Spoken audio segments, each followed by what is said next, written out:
ഈ പ്രാവശ്യം government ഒരുക്കിയിട്ടുള്ള surprise ഗിഫ്റ്റാണ് ആജിമാർക്കുള്ളത്. അതായത് ഒരു ബാഗ്, നല്ലൊരു ബാഗ്, അതില് ആവശ്യമുള്ള എല്ലാ സാധനങ്ങളും. സാലിയാണ് നിങ്ങൾക്ക് ഇത് വേണ്ടി പറഞ്ഞത്. അതെ, മുടി വെട്ടിനേഷൻ നോക്കാനുള്ളത്.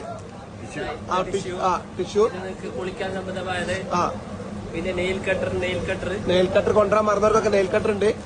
പിന്നെ എറിയാല് പണ്ടൊക്കെ കല്ല് പെറുക്കേണ്ടിയിരുന്നു. കല്ല് വരെ ഇവിടെ സ്റ്റോക്കാണ്. കല്ല് പെറുക്കാൻ വേണ്ടിട്ട് ആളുകൾ പോവായിരുന്നു. ഇപ്പൊ കല്ല് വരെ ഇവിടെ സ്റ്റോക്ക്. ചെരുപ്പുണ്ട് ഇവിടെ. അതുപോലെ തന്നെ കല്ല് പെറുക്കാൻ പോയിട്ട് ആളുകൾ തളർന്നിരിക്കും.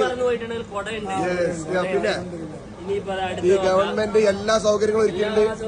നല്ല വാട്ടർ ബോട്ടിൽ ഉണ്ട്, നല്ല വാട്ടർ ബോട്ടിൽ, ഫാന്, വെള്ളം സ്പ്രേ ചെയ്യാൻ പറ്റുന്ന, വാട്ടർ സ്പ്രേ ചെയ്യാൻ പറ്റുന്ന സ്പ്രേയർ ഉണ്ട്. Small A C.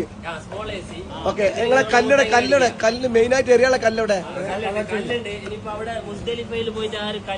പെറുക്കേണ്ട ആവശ്യമില്ല. എത്ര കല്ലെടുക്കും. കല്ല് വരെ പാക്ക് ചെയ്ത് വെക്കുന്നുണ്ട്. പണ്ടൊക്കെ കല്ല് മുസ്ദലിഫിൽ പോയിട്ട് നമ്മൾ പെറുക്കേണ്ടിരുന്നു. ഇനി എറിയാനുള്ള സ്ഥലത്താണ് പോയിട്ട് എറിഞ്ഞാൽ മതി. എല്ലാ മുസല്ലുണ്ട്, ഒരു ബാഗ് ഉണ്ട്, അങ്ങനെ എല്ലാ സാധനങ്ങളും ഒരുക്കിയിട്ടുള്ള ഒരു ഹജ്ജാണ് ഈ പ്രാവശ്യം സെറ്റ് ചെയ്തിട്ടുള്ളത്. വളരെ റാഹത്തായിട്ടുള്ള. ഓക്കെ.